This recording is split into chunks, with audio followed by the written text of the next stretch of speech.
He went through a lot of physical pain and emotional pain. What about the interrogators? What kind of emotional pain did they go through? Well, I think we can't underestimate that. I mean, the interrogators were haunted by what they had done. Not so much when they were there, I think, but upon returning. And they bring that back with them, that sense of anguish and kind of moral confusion, and also the sort of being so close to, a kind of ritualized and condoned brutality. They bring that back to this country. And I think it also eats them up. And I know it eats them up because I talk to them about it. This is not to say that they're victims, because some of these guys helped to beat a man to death. But I do think that they are scapegoats, and I think they are deeply scarred because of what they've done and what they've seen. Why do you think there's been so much debate about what torture really is, especially on Capitol Hill? I mean, it seems like it's such a logical answer. I don't know why there needs to be so much debate about what torture is. If this was happening in a foreign land, there wouldn't be any debate. All of these issues that we're trying, or that some people in the administration are trying to carve out as legal and permissible and okay, like waterboarding. These things, if they were done to our troops in a foreign land, we would instantly decry as torture. And also, we understand in our own criminal justice system why it's not a good idea to use torture, because you tend to get bad information, and people tend to confess to things that they're not guilty of. So I really don't understand why there's so much debate and why there isn't more outrage, to be honest, because torture is not just about inflicting pain on somebody. It's ultimately a kind of corruption and destruction of the rule of law, and it's a kind of corruption of our own fundamental character. So, and we know this. I mean, that's why we have something called habeas corpus, which is enshrined in the Constitution. It's so fundamental.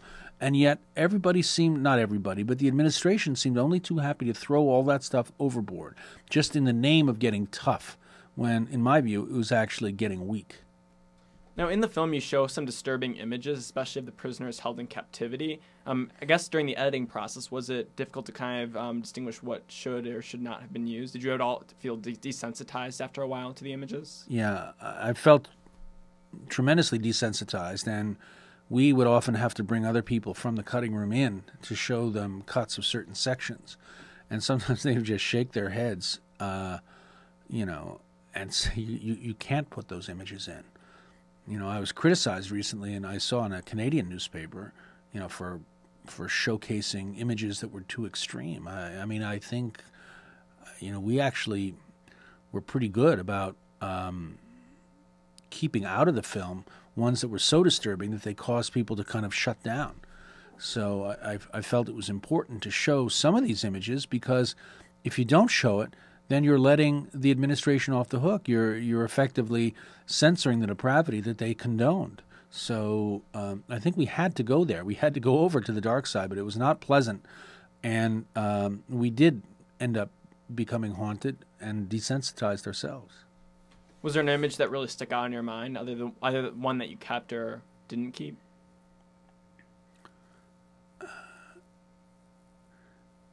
There are a couple of images of people who are hooded and badly scarred that haunted me.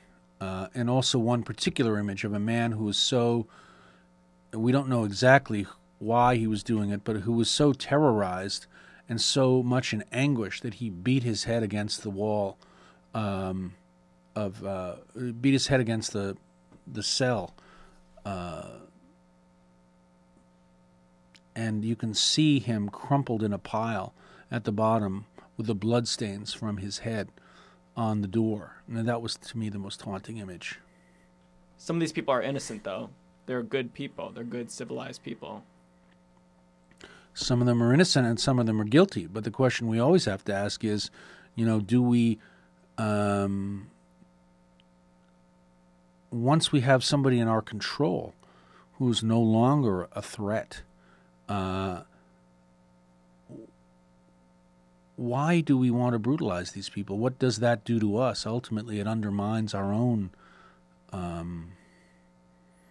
morality, our own sense of who we are as civilized people. But I think in addition, you're right. Some of these people were completely innocent. And once you start torturing people and going over to the dark side, you create a kind of fog of ambiguity about that innocence, because you can extract confessions out of anybody. And then you can believe in your heart, oh, this is not a good guy, this is a bad guy, when in fact you've made him that way. A lot of the techniques that we adopted in the name of getting tough with terror were techniques used by the Soviet Union, but they weren't used by the Soviet Union to get good intelligence. They were used by the Soviet Union to extract false confessions. That was the purpose, so that then they could, have a clear conscience when they purged them or executed them. So I think, Americans need to keep that in mind. Is there a good guy or a bad guy in this war? Well, look, we're fighting some bad guys. There are some terrorists who have blood on their hands, who deserve to be punished. And there's no question that there are bad guys, and there's no question that there are good guys. In this so-called war on terror, there are some people who are very tough and want to prosecute this war in a very tough-minded way, but in a way that doesn't do what the terrorists want to do to us, which is to undermine our own fundamental principles. To me, those are the good guys in this story. They're the heroes, the ones who stood up and said, no, this is not what we stand for. We can get good intelligence. We can be tough without undermining our fundamental character.